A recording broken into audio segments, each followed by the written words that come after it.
married, not dead. Let me tell you how far it's fallen, Nick. Back then, so before I was, let's say, 19 or 20, the minute the girl starts to approach my lap to do the dance, I would have full wood. Today, I think I'd barely chub up.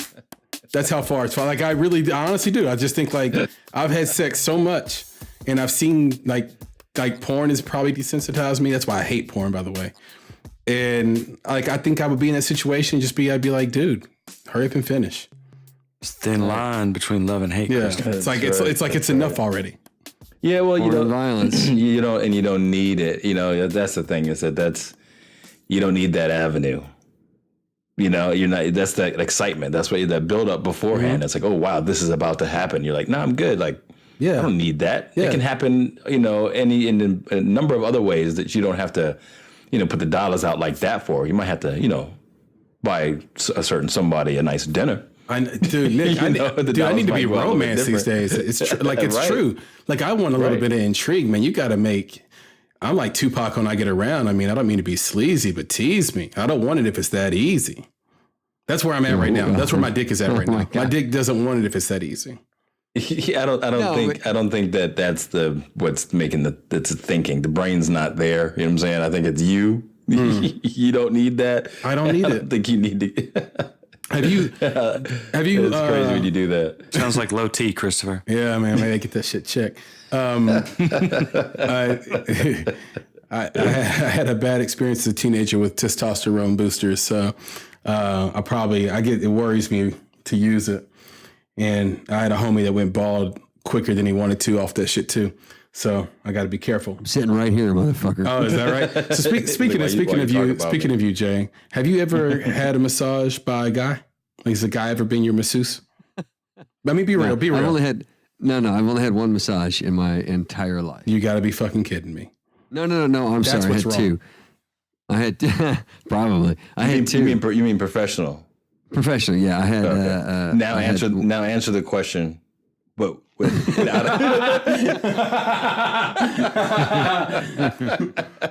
played.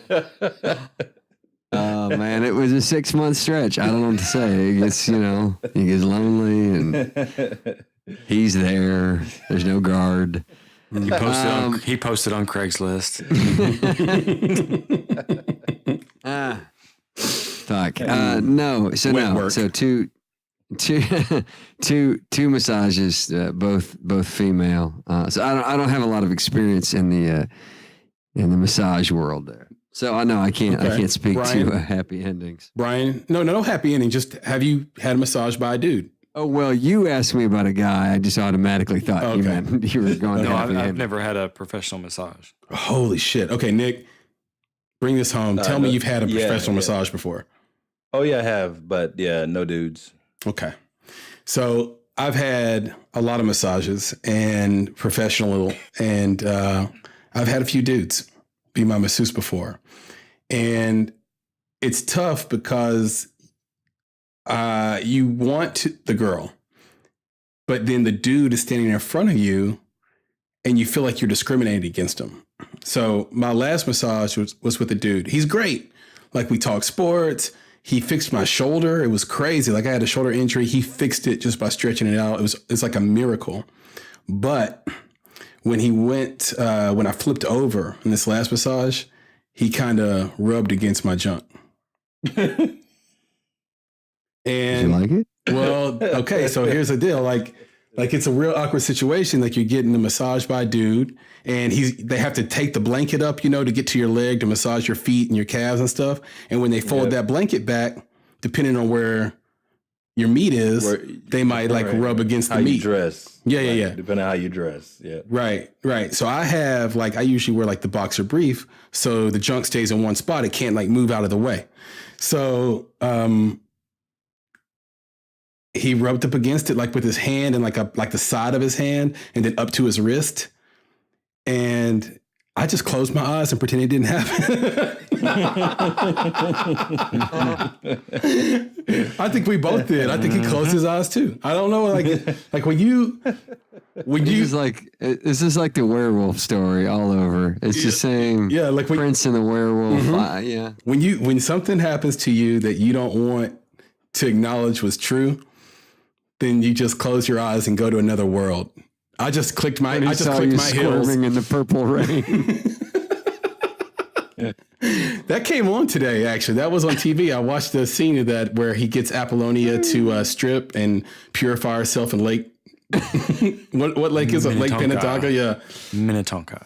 That was a terribly acted scene, but I loved it because it was Prince. Movie. Dude, Prince is so intense in that. He's so serious about getting her naked in that scene. It's the best. It's the only thing that saves the scene. That scary dude from American Gangster in there. But what the hell is Prince doing wearing that outfit at the lake? No, that's awesome because it's Prince. I mean, he's got a full ruffled blouse. He's got his purple. Who doesn't wear that to the lake? Accurate. I know. He's got his purple. Who He's doesn't got wear his the puffy shirt to the lake? Exactly. He's got his purple velvet jacket on.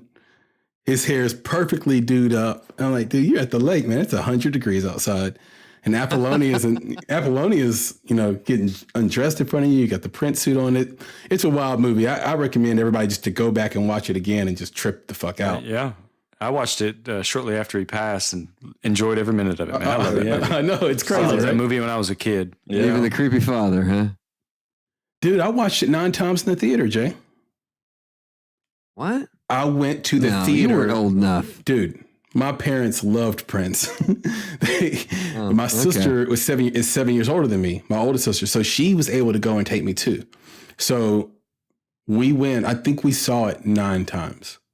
Like I have the album up on my wall here in the studio. I didn't see that movie till I was over 30 and I didn't see the whole thing. Fuck Pat Robinson. I said it. He came on TV. I was at work. He popped up there. There's like 3 people in the break room. I was like, that cocksucker, turn that off. I'm not listening. Exactly. Held you back from Purple Rain till age 30. You have all these late life experiences that could have helped you. Seeing Purple Rain at an inappropriately young age helps people. It does help people. Doesn't hurt them. Not if you talk to Pat. No, exactly. Well, white crusty motherfucker. So in a couple of weeks, we have Christmas, and but for me, it's more than just Christmas, and I want you guys to try to empathize with me, as I know you will, because you've invariably been in this situation. I have my son's birthday in early December. I have Christmas on Christmas, and I have my anniversary on January 1st. Quickly followed up by Valentine's Day, which we've debunked long ago, and then followed directly 1 month after that with my wife's birthday. This is the most stressful time of the year for me. Like, without question. Why? If I go gray or get some sort of like terminal Did you say gray? illness, yeah. Like if I go gray before my time or get some terminal illness, it'll have to do with this stressful situation. Well, outside of like what I just laid out for you. But those are just dates. You didn't lay anything out. What's the stress? The stress is the gifts, man. And trying to keep it fresh every single. So it's self-inflicted. You got to stop that. You got to stop that. Yeah, self-inflicted. Yourself over that shit. It's so difficult because, well, let me just ask you this. Are surprises a good thing or not? Can any of you answer that? Depends on the individual. And depends on the surprise. You're continually trying to surprise. Like at some point it's got to run out. Like you can't, you know what I mean? Like you're going to stress yourself out over trying to be super awesome for every event. Well, let me contextualize that last question for you. You just had your son's birthday, right, Jay? Yeah. Okay. Let's say you bought something for Quinn, your son, for his birthday. And let's say you bought it on Monday, but his birthday wasn't until Friday. You went to work, and when you came back home, you found out that your wife told your son what you bought him. Let's start there. Is that good or bad? Is it good if I've beaten her severely for her infraction? Contractual breaking. No, no, that doesn't happen. Does that happen? Okay. What the fuck? I'm just saying. Who does that? I'm just saying. Let's say it happened, right? Okay. Now, Tuesday comes along and Quinn comes to you and says, since I already know what my present is, Daddy, can I just go ahead and have it now? Is that cool? No. Why not? Then Why not? He already knows what it is. Because come birthday time, he's going to be disappointment and you're going to have something else for him. That's why. I don't know. Nick, is it cool? Is it cool to give a birthday present earlier before the birthday if they already know what it is? Is this like the present? Mm-hmm. It's the only present. Yeah, I give it to him. Brian? It's got to depend on the age, though, right? Well, I don't know. What do you think, Brian? Let's say you have a 15-year-old son, Brian. What do you think? Do you think if your oldest son knew what his present was, you just go ahead and say fuck it and give it to him and not wait for his birthday? No. So it's kind of hard for me because, sometimes I have to give it to him early because I have him on some of his birthdays and I don't have him on some of his birthdays. Right. So it's kind of, I'm kind of like trying to figure how that would even play here. Okay. So hypothetically though, let's say you didn't have that situation. No, I mean, I'll tell you what I tell my kids. I tell them if they find their present and I find out you found your present, I will take that shit back and I will get you something else. Are you serious? Yeah. See, I was gonna say that. I was like, you burn it. That's what I do. You burn it in front of him and his mom, right? Let him know. No. Jesus. No, I'll take it back though. Like if if I catch them snooping and they find their present, whatever it is, I don't care what it is, I'm gonna take it back. What if your wife told the kid what the present is? Right. The wife did it. You could take her back. It's a tough one. She's only good for 90 days. 90 days. She's already been broken in. You can't return her. Right. Yeah. It's true. I've already unwrapped her. Sorry, that was bad. No, I'm not giving it. At that point, I'd just be like, well, no. Right. So I'm kind of in your camp, Brian, and I understand where Nick's coming from because there are a lot of people in Nick's camp that are like, yeah, just give it to him. If he knows what the gift is, and dates are just arbitrary dates, as we said earlier, a little bit, as Jason was telling me, then who cares when he gets it? Right. But at that point, yeah. Right. But there's something about the pomp and circumstance and all the sort of, what's the word? Discipline around waiting until your actual day. Because if the date wasn't important, then you wouldn't have gotten the gift in the first place. Right. So I kind of have an affront to that. I push back on people that said the dates weren't important. We wouldn't buy gifts at all. There would be it would just be like another day. But the date is important. So I'll clarify my situation. No, I think it's a proximity. So before we go there, it's a proximity to the date. It's not like you're giving it to him a month and a half early. You talk about like Monday to Friday. He finds out on a Tuesday. All right, you close enough? Yeah, go ahead and take it. No biggie. But you're talking about like a month or 2 months in advance? Like, nah, your birthday's your birthday. Okay. And at that point, if it had been that far out, I'd probably pull a Brian and be like, dang it, forget it. Okay, so can you open Christmas presents on December 22nd? If they find out what they are? Yeah. Like if someone tells them what they are? Why is there not an issue with somebody telling him what that? Like that's my problem here. Well, like, I think he's not my ready. Son be spoiled by his mother? Yeah, he's not ready to address that one yet.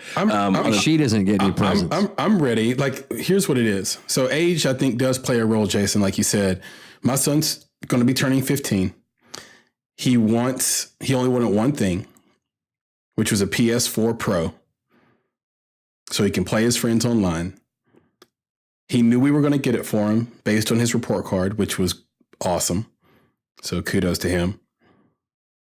So we wrapped it up. We put it in a box, and he had this fear of it taking a long time to download the games and the settings, because on his previous machine, which was an Xbox One, it took a really long time to do it. It's going to take longer on the PS4. Just throwing that out there. Well, I'll tell you something, Brian, that will shock the world and blow your mind. He got the PS4.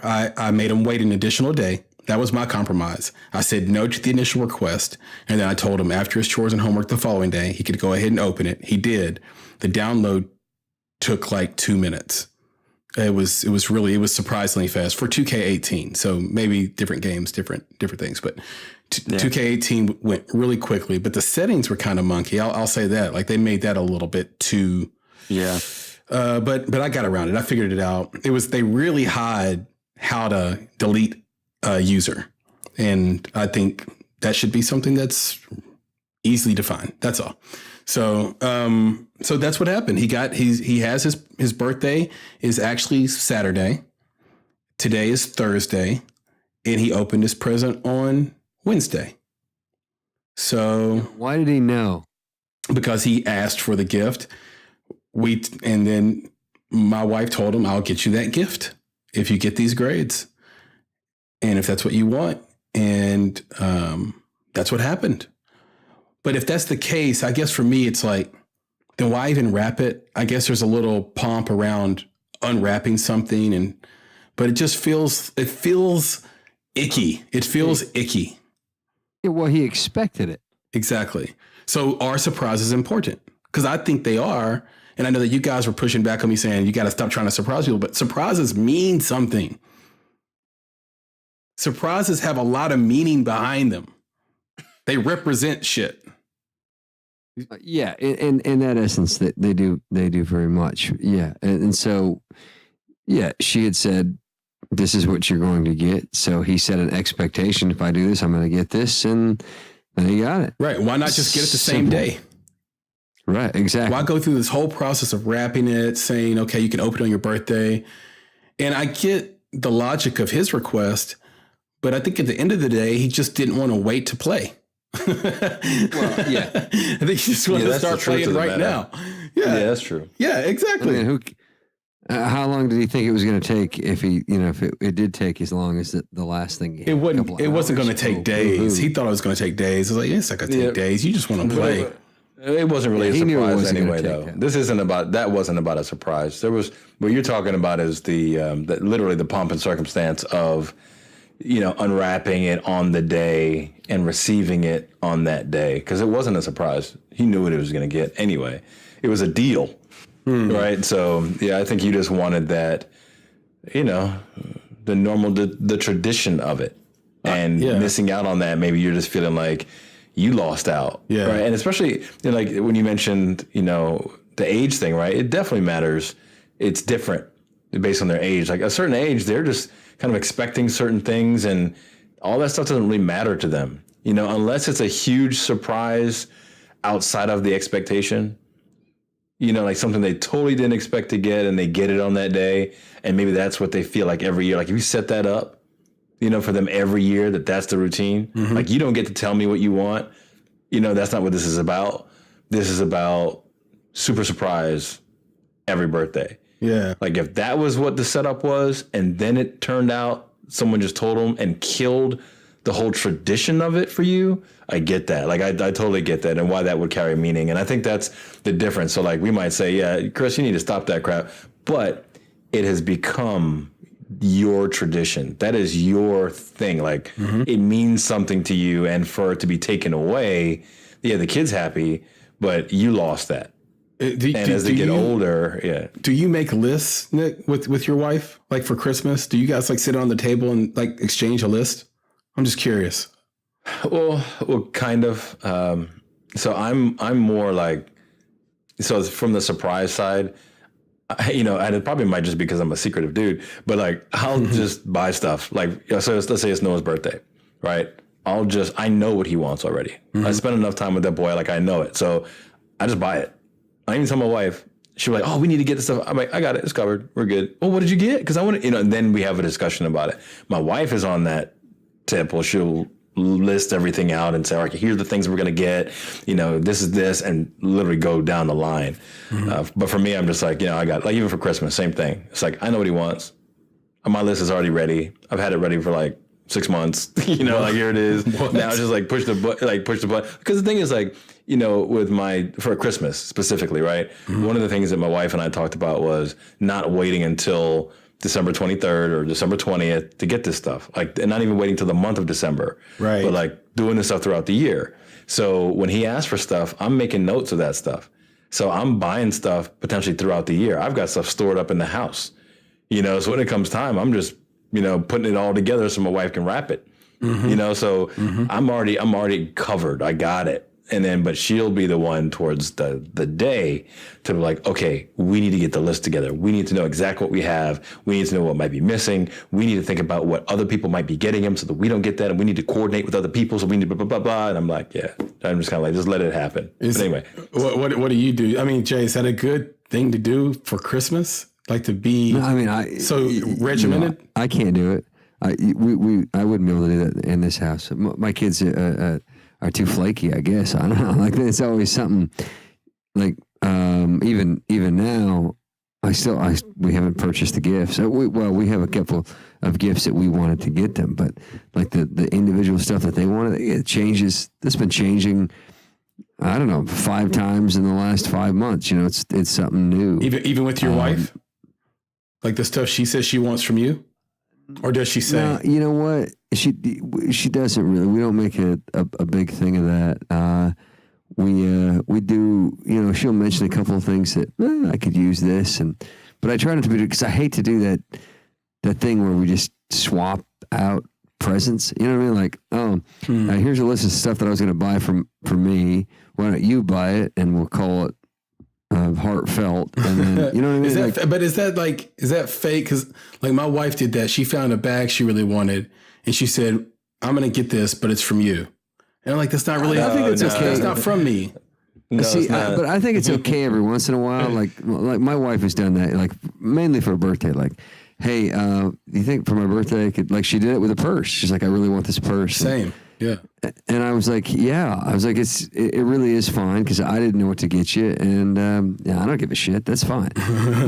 So, but like for Christmas, I'll get her a couple of things that she can give me an idea on that she wants, but then I'm going to get her something that heartfelt or is not utilitarian in any way, and it's going to be whatever I decide it's going to be. But I'm kind of good at that, so. Yeah, we don't do that. Yeah, we don't do that listing for each other either. And I honestly, I think Christmas and birthdays between the two of us, it's more. So one, the two of us are like, we don't need anything. Exactly. There's nothing on my list. There's nothing I desire. Right? Yeah, there's nothing I desire like that. Well, I was going to ask that too. Like Brian, is that a trap when a woman says, "I don't want anything for a birthday or for Christmas"? It's both sides. That's what I'm saying. But if you don't say it and only she says it. Yeah, I mean, I always, I'm really bad about saying, no, we don't have any money. We don't need to spend anything. And then I always go out and fucking do that shit, Like, I always go out and like drop a couple $100. I will never walk in with nothing, even if she says she wants nothing. Oh, we never do that. Exactly. I'm just saying that my wife and I we don't do that. Like, I want this, I really want that type. We never do that conversation. So what I was going to say was, what birthdays and Christmas turn out to be for us between my wife and I ends up being like, how well were you paying attention throughout the year? Exactly. Yeah. So that's what I was going to chime in on this is that for me, man, I can easily go out and buy my wife, probably 10 presents tomorrow because I know what she would like, and I would know things that she wants because I've paid attention, even though she says I don't. I've paid attention and I know different things that she wants, and I could get them for her. But when it comes to me, she has no clue. She says that, and to me, I'm the easiest to buy for. Really? So are you outspoken about the things you want? Or are you more like Nick, where you're kind of secretive and hard to figure out? Well, I'm outspoken of the things that I like. Yeah. Right. You know, I mean, newsflash. I like video games and comic books. Yeah. I was going to say, I bet I can run into Target and grab you that $150 lightsaber, make you pee yourself. Yeah. I mean, like, how easy would that? Yeah, dude. And that's the thing with my son, like getting this. Give me a second. He said $150 lightsaber. I need a moment alone, guys. You're right. No, but you know what I mean, though. Like, to me, I'm the easiest. And actually, my favorite things she's gotten me is when she just kind of, buys things that she thinks I would like. Like a jacket or cologne or something like that. Sometimes I think it's she has a high anxiety about, like, I guess, being rejected for the things that she bought. I don't know why. I mean, because typically I'm if she sends me something I like, I mean, I'll tell her. Right. Right. Yeah. I don't know, but yeah, I know it's easy for you. I'm getting you a male that? massage. That's what I'm getting you. So you have your first massage out of the way. With a fingertip to wrist side swipe. Fingertip to wrist side swipe. I love that. Yeah, exactly. That might be a move. This whole conversation had a deeper point, a deeper meaning, which is around expectations, like what kids expect to get, what your wife expects to get, what you expect to get, and how expectations sort of permeate our experience as husbands and fathers. And this big question arose, which is, do meeting expectations create bad norms? Does it create resentment? Does it create a lack of appreciation for one another? If your wife comes home and expects you to have done the dishes, and then one day you don't do it, does she forget about the 4 other days you did do it? Because that's the base level expectation. Jason, what do you think? Yeah, I mean, maybe not, but I think that's I'm really torn on expectations because we all have them, but they're very dangerous, and we don't do a lot of self-calculation on them to adjust for the individual or the situation, or the personality that you're dealing with, or the changes just in life. So that's a hard one. I actually, I think I've mentioned it before. My favorite sermon talked about getting back to zero with your spouse, and basically that if you have, who gave the sermon? If you have, Pete Wilson, was a pastor here that in Nashville. He's moved on. He's moved on, but it was top notch.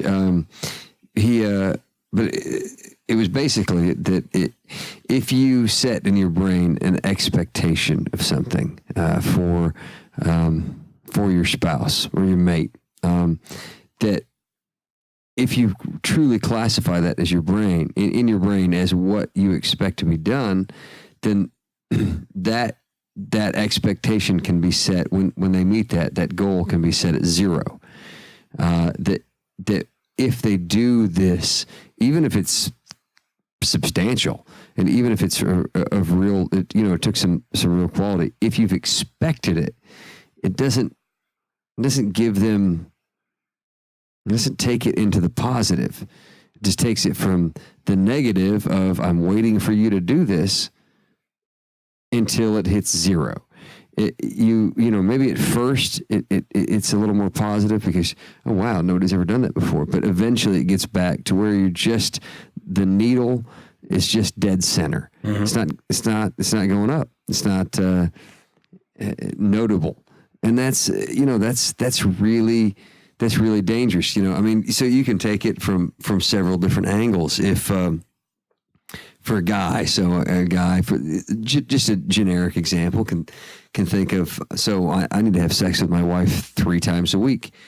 If that becomes his expectation and the wife meets that very quickly, that will just become what he sees in his mind as her doing what she should do. It's not that she's doing something fantastic or phenomenal or what most wives don't do.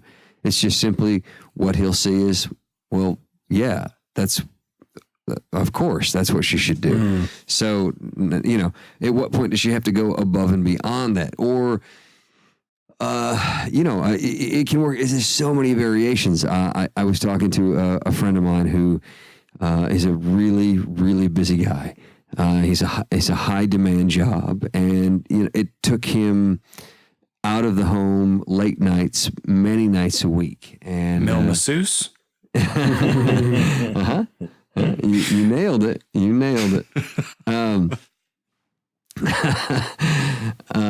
But fingertip to wrist.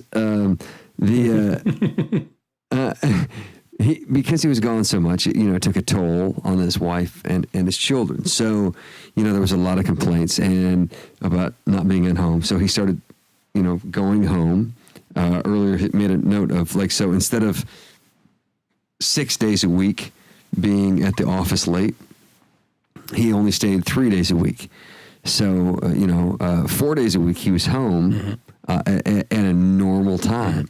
And that was really great for a little bit, but that became the expectation. All of a sudden, 4 days was not quite enough. But what should have really been calculated on the front end was he doesn't have a job maybe like your average person does. Right. And there's that miscalculation of what does this person do for a living? What is their life like? Can they do this at all? Instead of just judging it off of, my friend has a spouse who is able to be home every night. I don't know why my spouse can't be. I'm with you. That's okay. So in that case, let me ask you. Well, I'll ask Brian this, and forgive me for mentioning this earlier, but this plays on our serious topic, priorities and expectations, that we've been discussing for the last couple of weeks. And Brian, if expectations are bad, then what metric is a good metric for a relationship? Good metric for a relationship? How do you measure whether or not you're doing a good job, and how do you measure whether she's doing a good job if expectations are a poor way of measuring those things? What else do you do?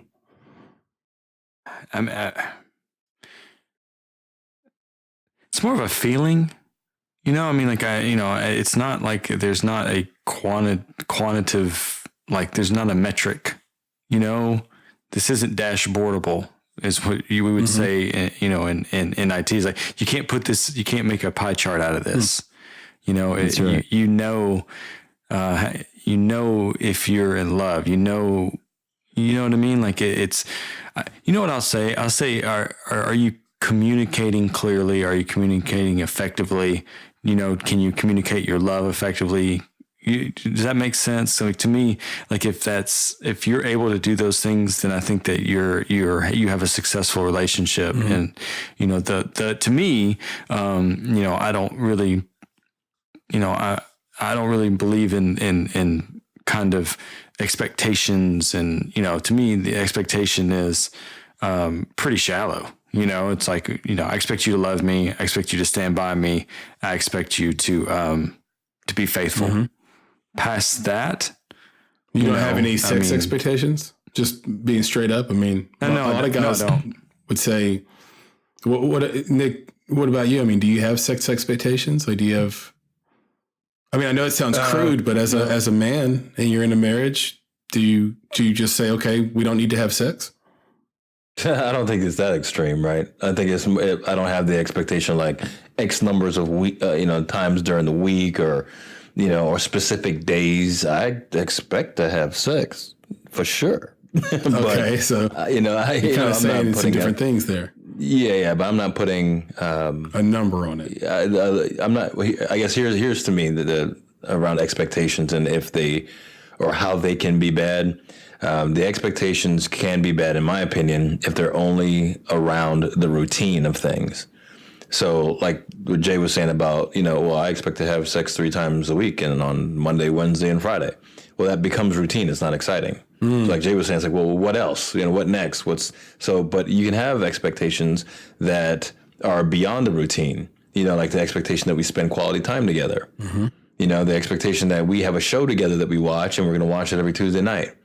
We shut everything down. This is our time together. We're going to have the expectation that we will make time for each other. Maybe it's date night, so it's things like that where that expectation, that's a good expectation. And Jason, it breaks let me jump in. Some of the routine. Let me jump in there, Nick. Sorry, because I have to ask Jason this to circle back because I just feel like I'm hearing different things and to try to understand, it's so nuanced and difficult. Jason, why wouldn't that work to fix your friend's problem? To say, honey, I have a different kind of job, but here's what we're going to do. I'm going to have one night where I go out on a date where we go on a date together. We're going to have one night where we hang out and watch TV and have quality time. What's missing there? What are we missing in your example? No, I mean, I think that's fine. If you can measure that, and say, look, you have these expectations, but I can't meet them easily. And if I do, I don't want them to go unnoticed, or, maybe you can barter with that time thing. But look, I think the trick here is not necessarily, shit, I don't know, this might not work. In my gut, I say, like when you guys were talking about these things, I thought to myself, maybe we should only have expectations of ourselves.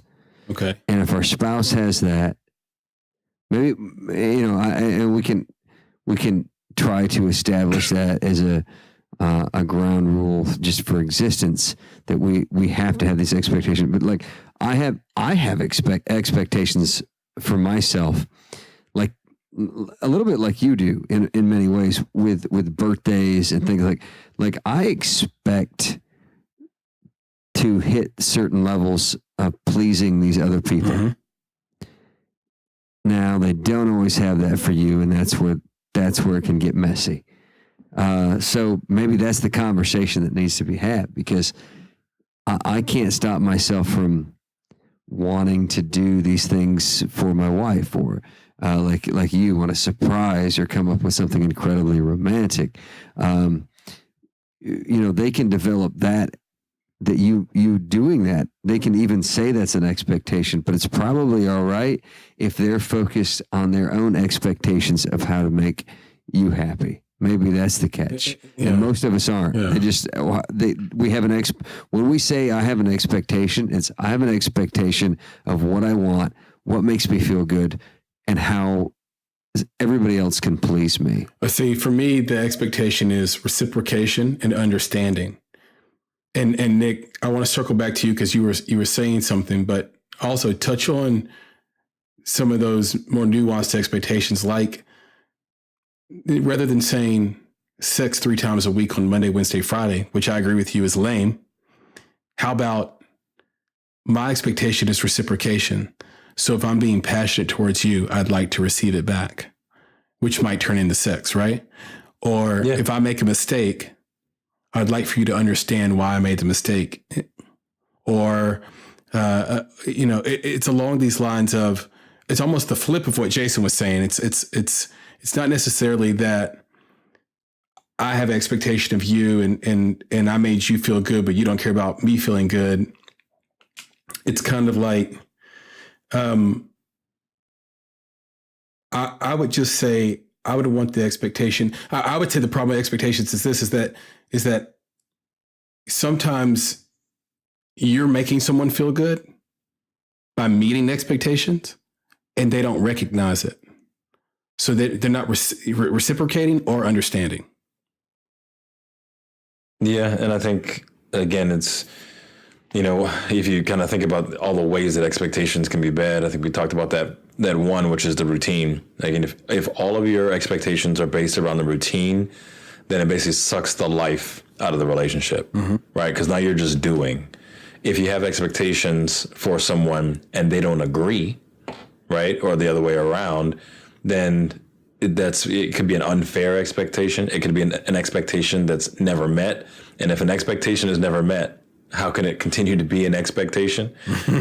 So one of those existential questions. The tree falls in the forest and no one's there to hear it. Yeah, make a sound. Exactly. So you got it. So it's one of those where it's like, so if again the unmet or the unagreed upon expectations, again, that can hurt.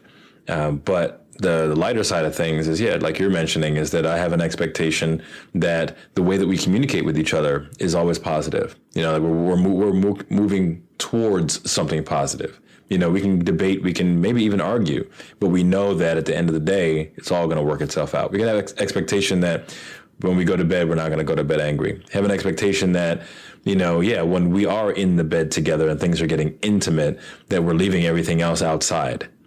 Right? Like none of the drama of the day or the kids or the work are going to get in here where we are. Expectation that we're going to spend time together and it's quality time. Expectation that, once a month or once a week, we're going to get away and do something special, something different.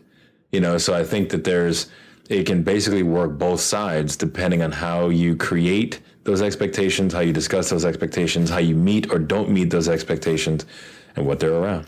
But Brian was saying that expectations shouldn't be a metric in a relationship, and his are very shallow. He said, I expect for you to love me, and I expect for you to be faithful to me. And I think you had one other in there, Brian, but it sounds like expectations don't have to be bad, is what you're saying.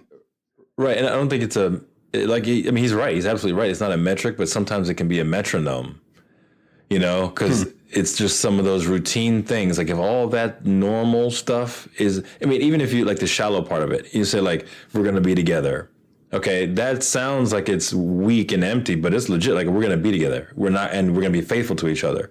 Well, if that metronome is ticking, what I'm saying? Like the basic stuff is getting taken care of, then all the good stuff can feed on top of that. Right. But if your basic expectations aren't being met, if the metronome's not ticking, then you guys are not in the rhythm together. Mm-hmm. So I think that, he's right. It's not a measure, not a metric like that, but it's a metronome. It's helping to keep time in the relationship. And it's so difficult because I go back to what Jason said, which is, here's the deal.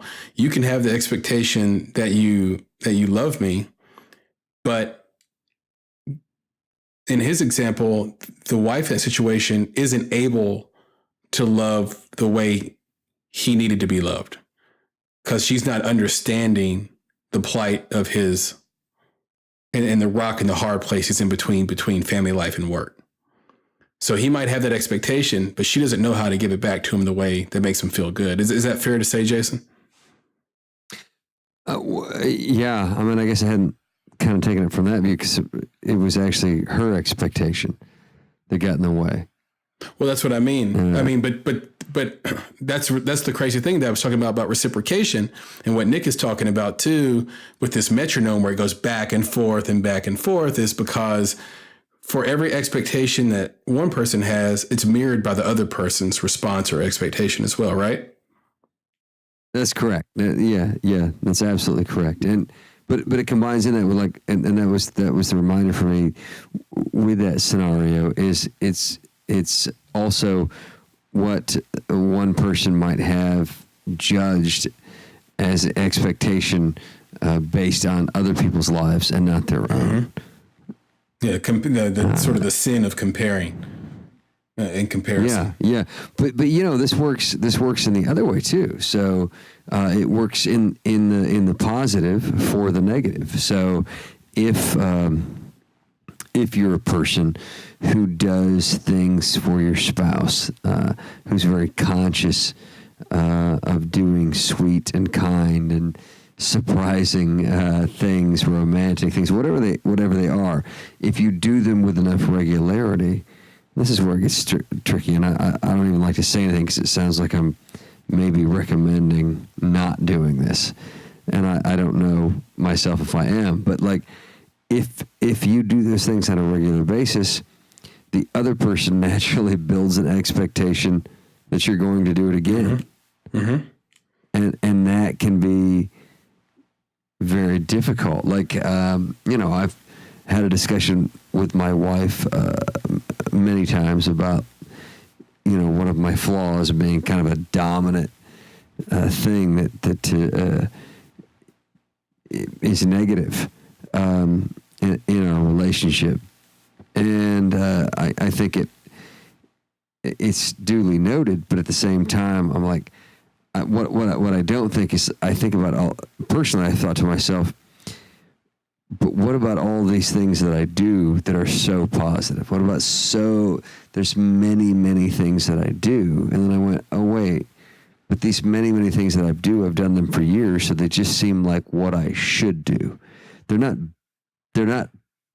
weighing in the positive. That's interesting. So just to clarify, you're saying your wife's saying to you that your negativity creates a burden in the relationship, but because you've been doing some baseline expectations for years that are positive, they seem normal now, and they're not appreciated. They're just neutral. So let me open this up. So Brian, is there a division in expectations? So is there like the baseline stuff that you have to do, period, and then there's like this next level top tier expectation list that's a little harder to achieve on a daily basis that you can aim for? I know that in the past you've said that you wake up in the morning and you make your wife coffee because you know she likes it.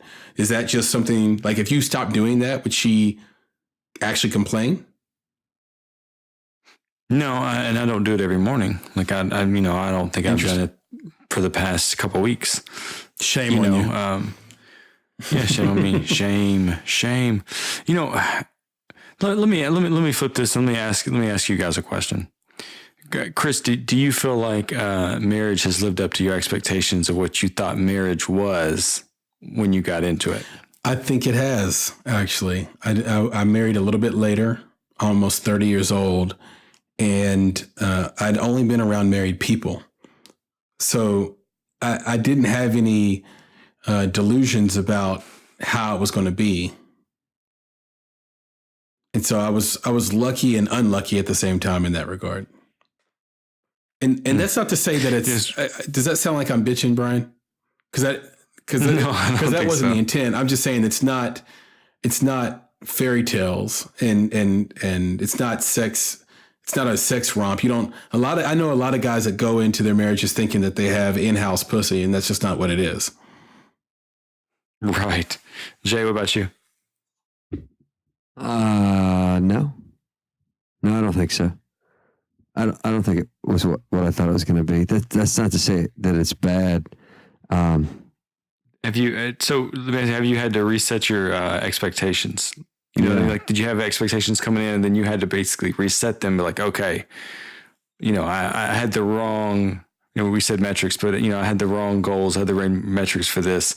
I have to recalculate, recalibrate, and go about it. I have, and I am currently like in that state. Like I don't even know necessarily where to land in my recalibration. So, no, it's different than I expected, and my response to that and keeping it alive is to say, I guess I have to recalibrate my expectations. Nick? Yeah, I'm good. I think it's exactly what I thought it was going to be. Good, bad, and different. I think it's exactly what I thought it was going to be. So for the people that it wasn't what you expected it to be,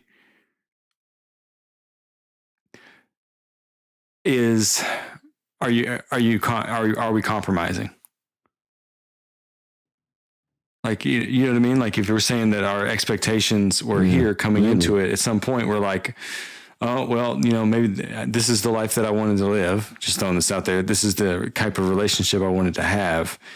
This is not going to work in this relationship. So now I have to compromise in order to have a more of a shared idea of between you and your spouse, because everybody's between there and their spouse would be different, right?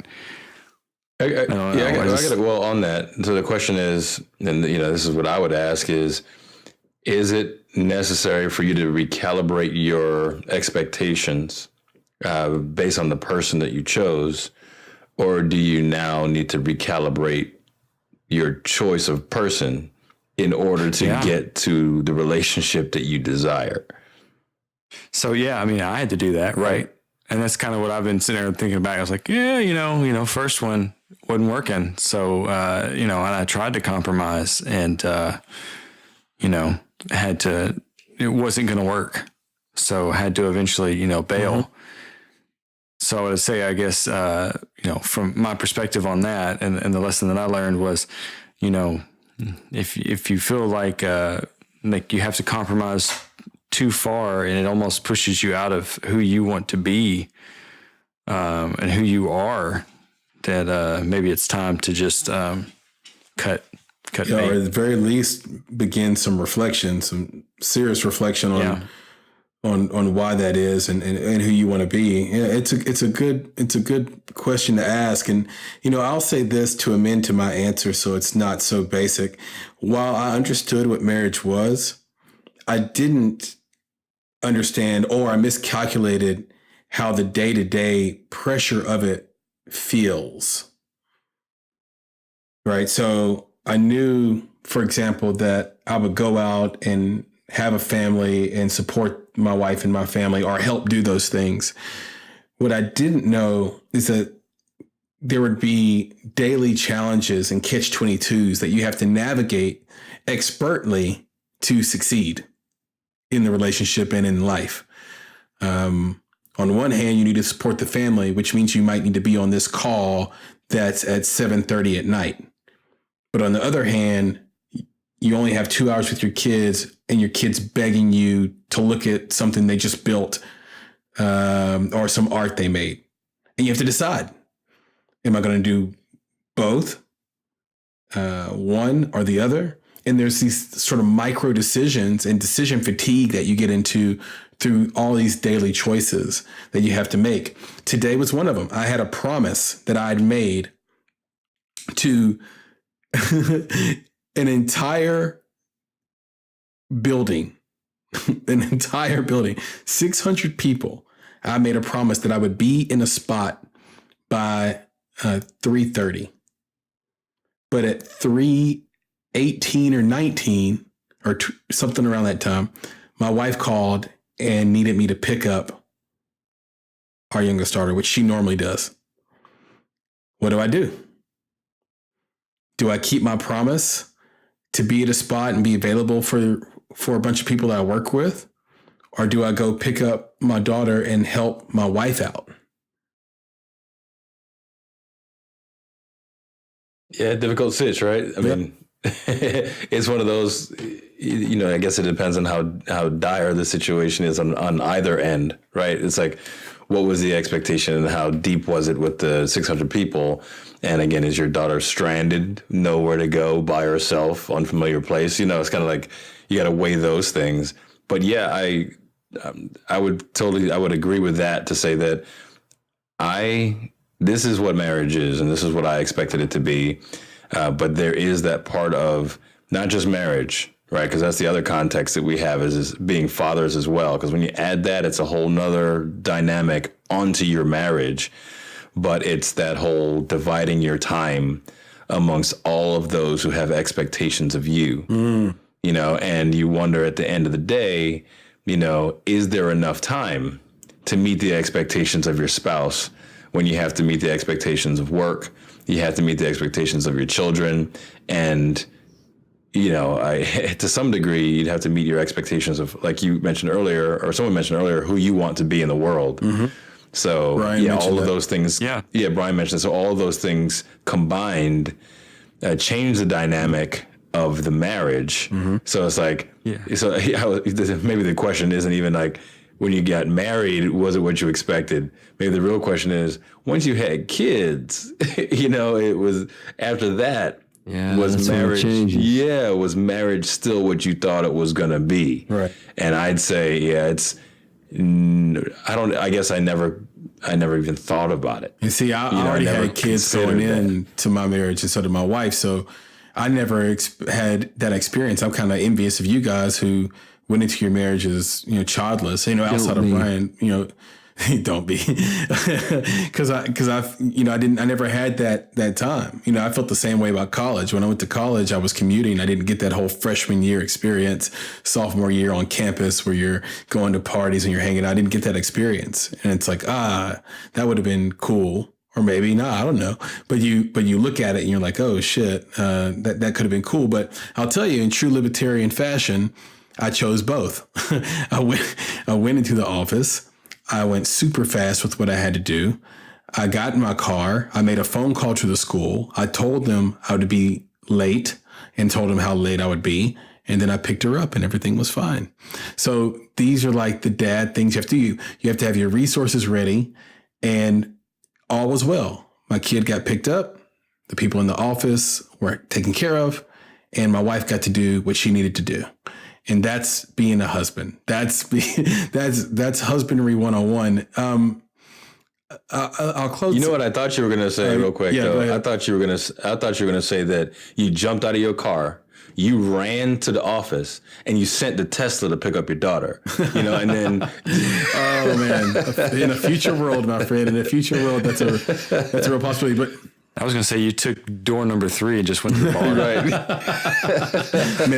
met at Moe's Tavern. Yeah, it's like, I'm I done. can't handle it. I'm done. I can't. I just can't. Yeah, that's something. But you think about shit, man. All seriousness, Brian. You think about that. And you're like, damn, man. Like Yeah. I can't That's what I was get thinking through a when- work day because these kind of things happen probably 3 times a week. Where I get thrown the curveball. So I was thinking when Nick was saying, you have this option, you have that option, and I'm thinking, or you can just do like my dad did and just said, no, Nope. I'm not doing either one of those.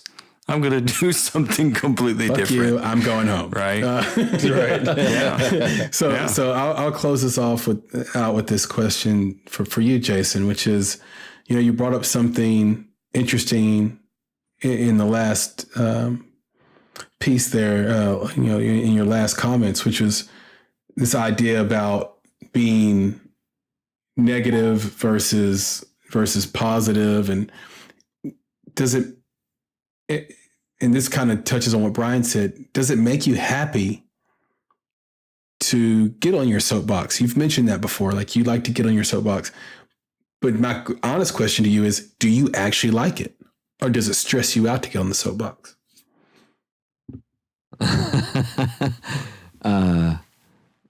Do I actually like it? Sure, I like it. Yeah. Yeah. What do you like about it? Because I think it's a true and honest question based on what Brian said about this analysis and reflection, and what I was talking about too, about reflection of who you really want to be. And maybe you're the kind of dude that likes to be on his soapbox. Or but maybe you're not. Maybe you have legitimate things you're complaining about. So I just want to hear it from you. No.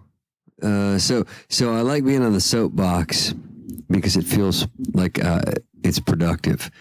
But I don't like being on a soapbox because I feel like I have to be on the soapbox.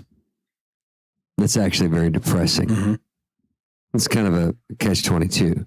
Like, it does actually feel good to do it.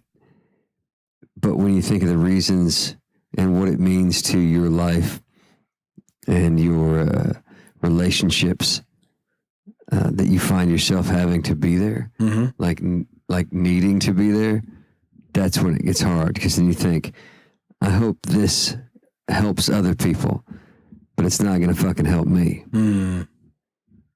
Because the guy in the soapbox never reaps the rewards of his words. You don't think so? Like what? Like was Malcolm X like on a soapbox? Well, I guess he got assassinated. He didn't get it. Neither did neither did Martin. So But they were remembered, they were remembered though, right? And they were aggrandized. Again, who cares who loves you when you're gone? Doesn't matter. You don't reap it. It's great that we think of legacy in that way, but again, it does not matter. We don't sense it. I mean, as far as we know, I don't know if we all want to take the Judeo-Christian view and say, well, when we look down from heaven, We can see what we've done. And look, if that happens, great. Well, I don't even mean to be mystical. I'm just saying, look, they had followers while they were here. Well, I know you don't. And I know you don't, but that doesn't. So is the question? Doesn't mean shit. The question: can you be on the soapbox and have something positive to say, but still get the release of being on the soapbox? Is that hard for you? Yeah, you can. You can, but if that urge to get back on the soapbox continues, it either means that you're maybe a narcissist, or simply you're not seeing the results of your words cycling back through and changing things, so you don't have to get back up on the soapbox. It just means that you're stuck in cyclical madness, I guess. So I guess I would follow up by just simply asking you. Happy note. I mean, but my follow-up question you would be, in that case, does it make you unhappy to be positive? Like, is the request that's being asked of you to be more positive, is it impossible for you, or just something you haven't really tried? Or is it something that doesn't make you happy, to Brian's point? I think it doesn't make sense.